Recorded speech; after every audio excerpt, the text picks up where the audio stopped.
coming? When are you having kids? What are you guys waiting for? Don't you want kids? And you go to baby showers and you go to weddings and you go to family events and there's pregnant cousins everywhere. There's babies everywhere.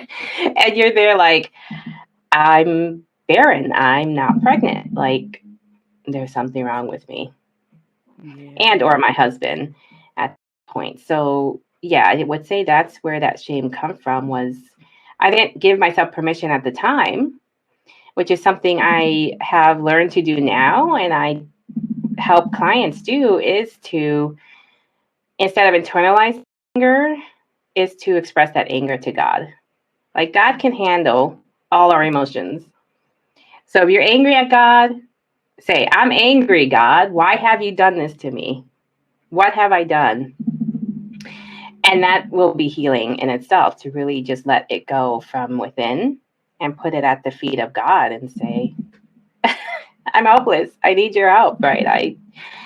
And even if it is just starting with expressing that emotion and relieving yourself of that shame, that's going to be very, very emotionally helpful.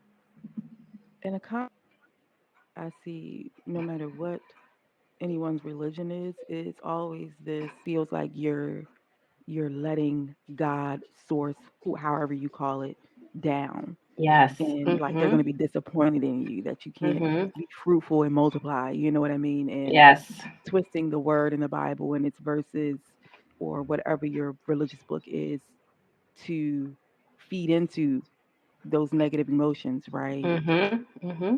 And I resonate with that. And Mm-hmm. I didn't, I wasn't necessarily always shamed, but I always had like, it was like a feeling like I was letting my dad down. You know what I mean? Kind of a Mm-hmm. feeling.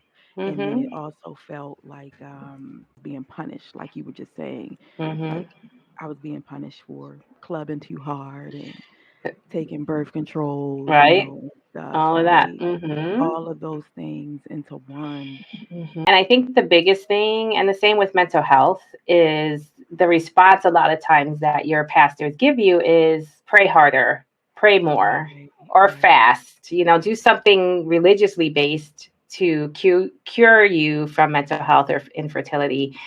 And it comes down to the the validation or the understanding for pastors to be able to say, yes, we're going to pray and fast, and you're going to go see a doctor or you're going to go Hmm. see a mental health counselor because you need all of that. You need all of that to heal and move forward with your goal. They're not mutually exclusive. So I think that would be the biggest message for our religious leaders is like, yes, you can work in tandem with medical doctors, with mental health professionals to help your congregation heal through whatever pain they're going through. Also, hearing too from you is that, there's this component of acceptance, you know, Mm-hmm. and not acceptance in a way that says like you're just going to roll over and die. You know what I mean? But Mm-hmm.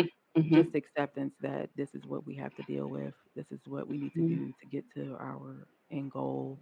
Mm-hmm. And we're just going to day by day, Yeah. step by step, get through it. Yeah. Mm-hmm. And that's the hardest for most of my clients to Yeah. get to. And like I said, I tell them, look, I've been on this journey for more than 10 years. So I'm not, and I've known you for 3 months. So I'm not expecting, we can't have expectations for ourselves to be at a certain place in our journey like others we see because it's taken me more than 10 years and it's still Yeah. going on. And I always say infertility never ends. Like it's a Yeah. constant part of my experience. But you're right. I mean, one of those psychological strategies I use is accepting coming to a place of saying infertility does not define me. It is a part of my story. It's a medical condition I have. And it's like out here. It's out, it's this thing out here, or the infertility beast, as I call it. Mhm. It's Mhm. not you. Right. And that helps it's called externalizing because then you can at least feel like I have a sense of control and power because now there's things I can do, Yeah. Yeah. right? To cope, to find a way to get pregnant. There's things that we can do instead of if you hold it in and say there's something wrong with me, you're stuck in shame, guilt, being isolated. It's harder to take action steps from that place.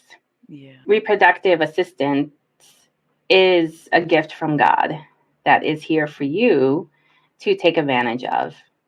Mm. So God really works through those doctors' hands.